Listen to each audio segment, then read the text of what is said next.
For years, the crumbling remains of Blackthorn Manor stood atop Ridgewood Hill, shrouded in mist and shadow. Locals whispered tales of eerie lights flickering in its broken windows and voices carried on the wind at night, though no one dared approach it after dark. It had been abandoned for nearly a century, ever since the wealthy Hawthorne family vanished without a trace. The family's disappearance left behind only questions, and the haunting melody of a music box that, according to legend, played faintly on stormy nights. When Evelyn Moore, a skeptic and local historian, moved to town, she became fascinated by the manor. Determined to separate fact from fiction, she decided to spend a weekend there, armed with nothing but a lantern, a notebook, and her curiosity. The villagers warned her not to go. Old Mrs. Abernathy at the general store grabbed Evelyn's wrist and said, "If you hear the music box, don't follow the sound. Promise me." Evelyn laughed it off, thinking it was just superstition. The first night in the manor was uneventful, though unsettling.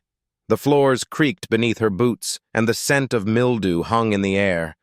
Evelyn found the family portraits still hanging on the walls, their painted eyes seeming to watch her every move. The clock in the grand hall had stopped at 3:15, its hands frozen in time. By the second night, Evelyn began to hear it, a faint, tinkling melody echoing through the empty halls. She froze.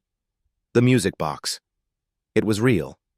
She followed the sound despite Mrs. Abernathy's warning, her lantern trembling in her hand. The melody led her to the nursery.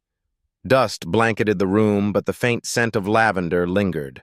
On a small table by the window sat the music box, its lid open, spinning its ghostly tune. No one was there to wind it. Evelyn reached out to close the lid, but as her fingers brushed the box, a child's laugh rang out behind her. She spun around. The room was empty, except for the faint outline of a figure in the moonlight. "Who's there?" Evelyn whispered, her voice shaking. The figure became clearer. A little girl in a white dress, her face pale, her eyes wide with sorrow. "You shouldn't have come," the girl said in a hollow voice. Suddenly, the room grew icy. Evelyn's breath came out in visible puffs. The nursery door slammed shut, and the music box began to play louder, faster, its cheerful tune now warped and sinister.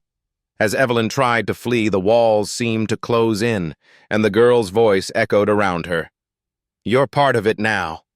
The manor won't let you leave."